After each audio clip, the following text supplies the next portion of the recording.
For many of the folks on the call, data science might not be directly what you do on a day-to-day basis. We wanted to go over a few kind of conceptual things in regards to data science, and then again give you some places where you can kind of jump in and get your hands on the products that IBM is offering from a data science standpoint.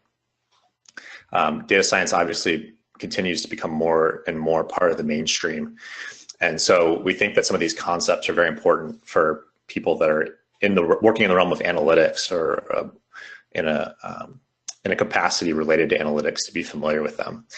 So let's start out just with talking about some analytics classifications. So descriptive, predictive, and prescriptive.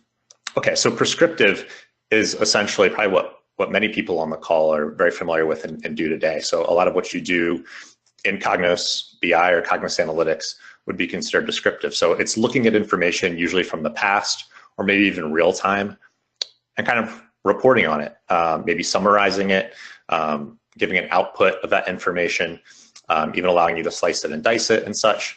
This is essentially descriptive analytics.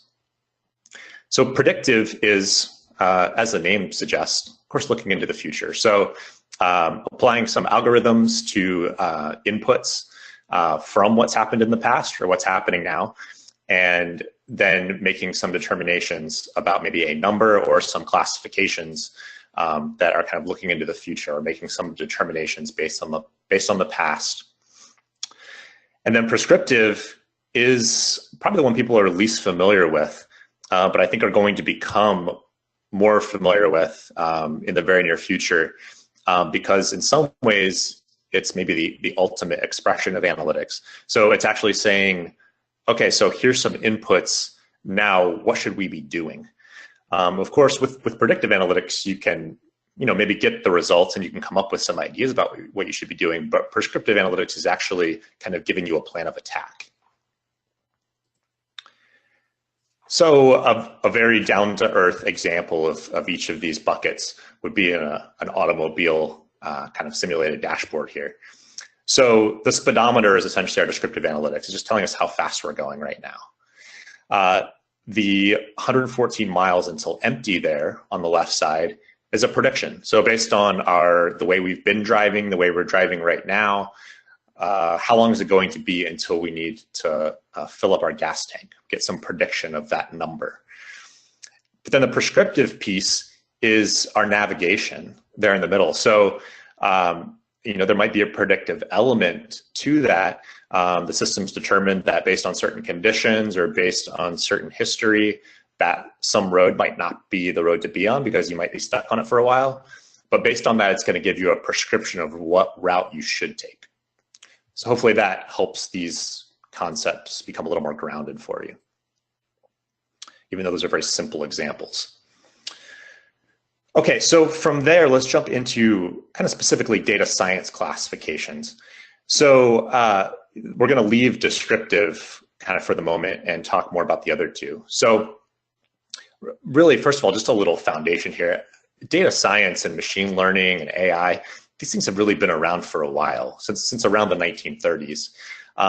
But there's been a number of factors recently, and it's a little outside the scope to really go into them now. But essentially, you have falling hardware prices.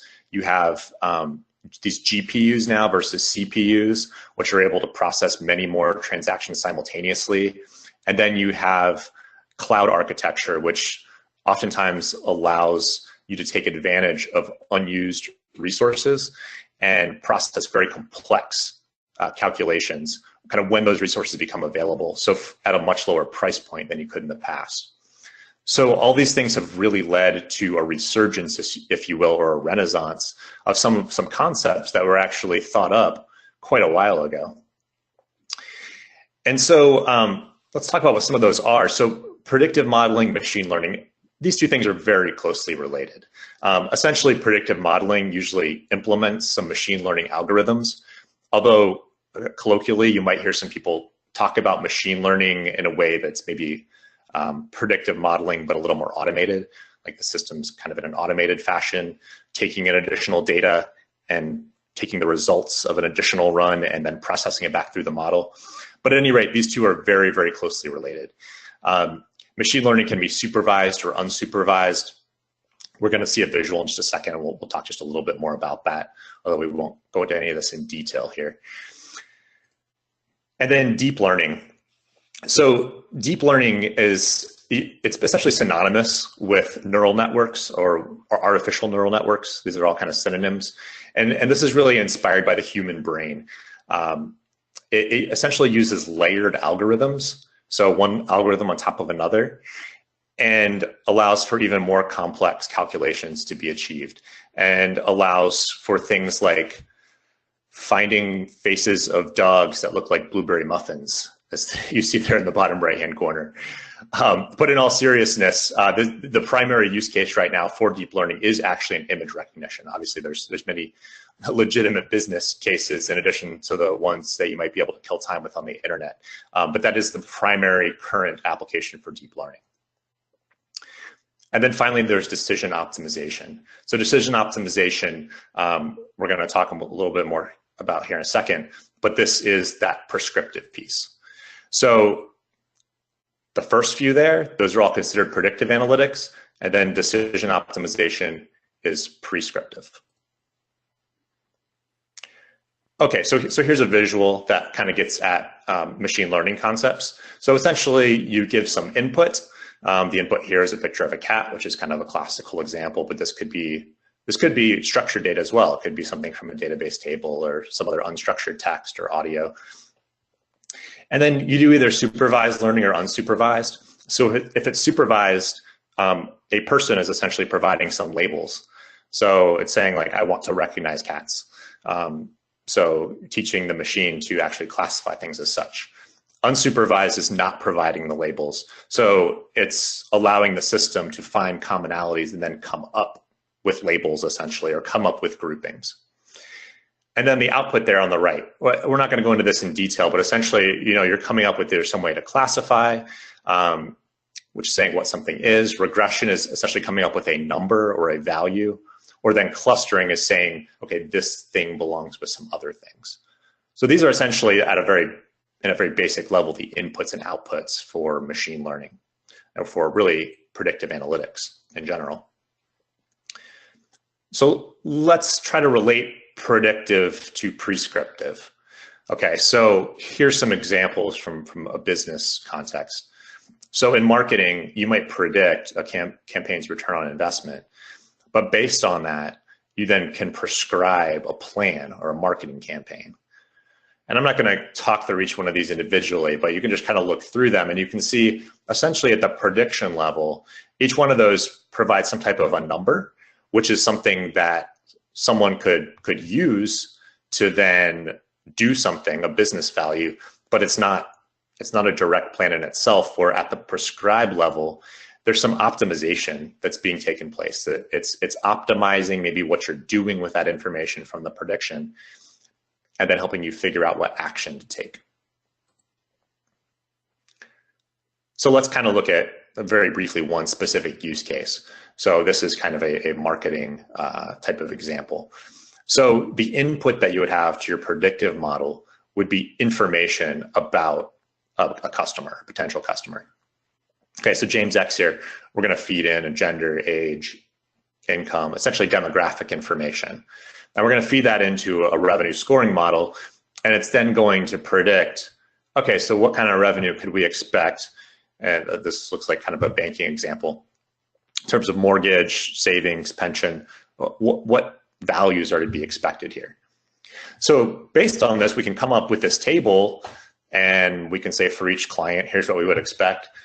But still, what do we do with that? Or, probably any person working in this business would have some idea of what to do, but how do we act most efficiently and effectively? So that's what the prescriptive or the decision optimization helps us do. So the inputs of this would be things like list of clients, lists of offers. Then maybe we feed in that predicted revenue per client. But there's some business rules that are applied as well. So each client can only get one offer. And then for the simple example, each offer can only be used at most 3 times. Obviously, in a real world scenario, these numbers would be much larger. They're probably more complex business rules. But we feed this then into our optimization model, and it then helps us come up with a plan as far as which particular offers should be made to each client in order to maximize our return. Okay, so hopefully that helped at a conceptual level to make a bit of a distinction between these different types of analytics, and particularly to kind of introduce more or prompt some more thought in terms of prescriptive analytics in particular. So these are some ideas about how you can actually get a jump start, get started with some of these things. So these are all tools that you can go to these web addresses that are listed, and you can very quickly jump in and get started with them.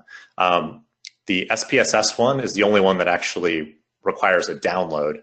But that's actually a good one to get started with. SPSS has been around for a long time. It's renowned, it's proven, it's used many places. So if you haven't done anything predictive to this point, that's not a bad thing to do. Is you can go out and you can get a free trial of SPSS, and you can kind of get started with some of these concepts. It will cause you to brush up on your statistics a little bit, but you don't have to be a data scientist or a statistician to utilize SPSS Modeler. Furthermore, more and more of this is being pushed to the cloud.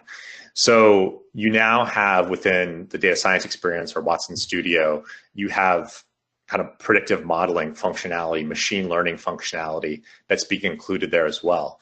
So you can go sign up for that, and without even having to download anything to your desktop, you can get going and start experimenting with some of these things.